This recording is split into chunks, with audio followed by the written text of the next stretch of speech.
দাদা, কি করছেন কি? ছুড়ুন, আমি আপনার ছোট ভাইয়ের বউ। আমার সাথে এসব করবেন না প্লিজ, আপনার পায়ে ধরছি। আরে ওই চুড়ি, কি বলছিস এসব তুই? তোকে তো আমার ছোট ভাইয়ের সাথে বিয়ে দেওয়া হয়েছে ঠিকই, কিন্তু তোর সাথে সংসার করব তো আমি। তোর দিনের ভরণ পোষণ, রাতের খাবার এখন থেকে আমিই করব, বুঝলি? না, আপনি কি বলছেন এসব দাদা? আপনার মাথা কি ঠিক আছে?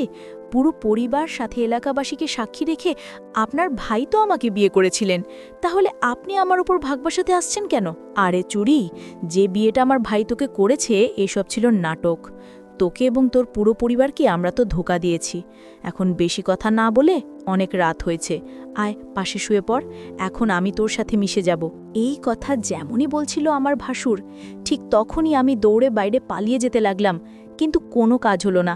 ভাসুরজি আমার হাত ধরে এক ঝটকায় টান দিয়ে তার কাছে নিয়ে গেল এবং কানের কাছে ফিসফিস করে বলল, আমার প্রিয় বউ, আমার ভাইয়ের কথা বাদ দে, ওর কথা না ভেবে চল, আমাকে খুশি রাখ, এতে তোর এবং তোর পুরো পরিবারের জন্যে অনেক ভালো। বন্ধুরা, আমার স্বামী আমাকে বিয়ে করার পর আমার ভাসুর আমাকে তার স্ত্রী হিসেবে কেন পেতে চাইছিল, পুরো ঘটনাটি শুনলে আপনাদের পায়ের তলার মাটি সরে যাবে। অর্পিতার শৈশব ছিল স্বপ্নময়। সে দেখত দিগন্ত বিস্তৃত ভবিষ্যতের ছবি, যেখানে সে একজন সফল শিক্ষাবিদ হিসেবে নিজের এবং পরিবারের মুখ উজ্জ্বল করছে। উচ্চ মাধ্যমিকের পাঠ চুকিয়ে সে যখন বিশ্ববিদ্যালয়ে ভর্তির প্রস্তুতি নিচ্ছিল, তখন থেকেই তার পরিবারে রুদ্রের বিয়ের প্রস্তাব আসে। রুদ্রের বাবা ছিলেন এলাকার প্রভাবশালী ব্যক্তি, আর তাদের বিপুল সম্পত্তির খ্যাতি ছিল সবার মুখে মুখে। অর্পিতার বাবা, যিনি সারা জীবন অভাবের সাথে সংগ্রাম করে গেছেন, তিনি এই সুযোগ হাতছাড়া করতে চাইলেন না। তিনি ভেবেছিলেন রুদ্রের সাথে বিয়ে হলে অর্পিতার জীবন সুখ ও সমৃদ্ধিতে ভরে উঠবে, আর তাকে আর কোনোদিন আর্থিক কষ্ট দেখতে হবে না। অর্পিতা প্রথমে রাজি না হলেও বালামায়ের স্বপ্ন এবং তাদের মুখের দিকে তাকিয়ে শেষ পর্যন্ত সে সম্মতি জানায়। তার একটাই শর্ত ছিল, সে যেন তার পড়াশোনা চালিয়ে যেতে পারে। রুদ্রের পরিবার সানন্দে সেই শর্ত মেনে নেয়, আর অর্পিতার বাবা স্বস্তির নিঃশ্বাস ফেলেন। বিয়ে সম্পন্ন হওয়ার পর যখন অর্পিতার নতুন জীবন শুরু করার স্বপ্নে বিভোর, ঠিক তখনই তার জীবনে নেমে আসে ঘোর অমানিসা। ফুলশয্যার রাতে যখন সে স্বামীর জন্য অপেক্ষা করছিল, রুদ্র একা নয়, তার সাথে প্রবেশ করে তার বড় ভাই অভিজিৎ, অর্পিতার ভাসুর। তাদের চোখে ছিল এক বীভৎস লালসা। রুদ্র জানায়, আমরা দুজনেই তোমার স্বামী, এই রাত আমাদের তিনজনের। অর্পিতার পৃথিবী যেন এক মুহূর্তে থমকে যায়। সে স্তম্ভিত হয়ে যায়, তার শরীর হিম হয়ে আসে। যখন সে প্রতিবাদ করতে যায়, তারা দুজনে মিলে তাকে জোরপূর্বক বিছানায় বেঁধে ফেলে। সারা রাত ধরে চলে তার উপর পাশবিক অত্যাচার। শারীরিক যন্ত্রণা ছাপিয়ে তার আত্মায় গেঁথে যায় এক গভীর ক্ষত, যা কোনো দিন শুকানোর নয়। তার উচ্চশিক্ষার স্বপ্ন, একটি ভালোবাসাময় দাম্পত্য জীবনের আকাঙ্ক্ষা, সব কিছুই চূর্ণ বিচূর্ণ হয়ে যায়। পরের দিন সকালে যখন সে চোখ খোলে, নিজেকে এক অচেনা নরকের বাসিন্দা মনে হয়। তার শরীর জুড়ে ব্যথা, মনে একরাশ ঘৃণা আর হতাশা। কিছুক্ষণের মধ্যেই সে জানতে পারে এক ভয়ঙ্কর সত্য, রুদ্র আগেই বিবাহিত ছিল। এই খবর অর্পিতা মনে যেন শেষ পেরেকটি ঠুকে দেয়। সে বুঝতে পারে তাকে মিথ্যে স্বপ্ন দেখিয়ে এই অন্ধকার গর্তে ঠেলে দেওয়া হয়েছে। বিয়ের পর শ্বশুরবাড়িতে অর্পিতার দিনগুলো কাটছিল এক অসহনীয় যন্ত্রণার মধ্যে। তার পড়াশোনা বন্ধ করে দেওয়া হয়, বইপত্র ছিঁড়ে ফেলা হয়। তার কণ্ঠ রোধ করার জন্য রুদ্র বারে বারে তার ওপর চালাতো শারীরিক ও মানসিক নির্যাতন। একবার যখন সে তার ছোট বোন তৃষাকে ফোন করে তার অবস্থার কথা জানাতে চেয়েছিল, রুদ্র একটি গরম স্ত্রী দিয়ে তার পিঠে ছ্যাঁকা দেয়। সেই গভীর ক্ষত শুধু তার শরীরে নয়, তার মনেও এক দাগ ফেলে দেয়।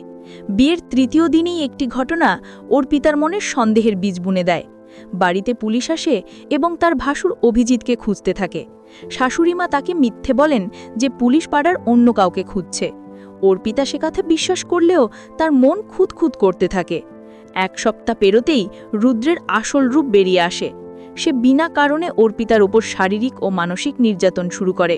তাকে ঘরবন্দি করে রাখা হয়, তার সাথে বাইরের জগতের সব যোগাযোগ ছিন্ন করে দেওয়া হয়। একদিন ভাসুর অভিজিৎ অর্পিতার বিষণ্ণ মুখ দেখে তাকে সান্ত্বনা দেবার ভান করে। সে অর্পিতাকে নতুন বই কিনে দেওয়ার জন্য বাজারে নিয়ে যায়। অর্পিতা ভেবেছিল হয়তো অভিজিতের মনে একটু হলেও মনুষ্যত্ব আছে, কিন্তু বাড়ি ফিরতেই তার ভুল ভাঙে।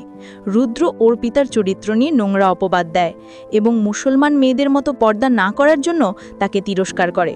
অর্পিতা যখন প্রতিবাদ করে, রুদ্র তার গলা টিপে ধরে এবং এক নিঃশ্বাসে 3 বার তালাক তালাক তালাক উচ্চারণ করে। অর্পিতার পৃথিবী আবার অন্ধকার হয়ে যায়। সে আর কোনো উপায় না দেখে বাড়ি ফিরে আসে। বাবা প্রথমে অর্পিতাকে আর শ্বশুরবাড়ি পাঠাতে রাজি ছিলেন না, কিন্তু রুদ্রের পরিবার গ্রামে প্রভাবশালী হওয়ায় তারা ক্ষমা চেয়ে অর্পিতাকে ফিরিয়ে নিতে আসে। তাদের একটাই শর্ত ছিল, যেহেতু অর্পিতার তালাক হয়ে গেছে, তাই তাকে ভাসুর অভিজিতের সাথে হালালা করতে হবে, যাতে সে আবার রুদ্রের কাছে ফিরে যেতে পারে।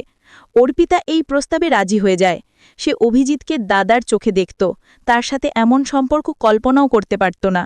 কিন্তু ছোট বোন তৃষার ভবিষ্যতের কথা ভেবে পরিবারের সম্মান রক্ষার্থে সে এই জঘন্য প্রস্তাবে রাজি হয়।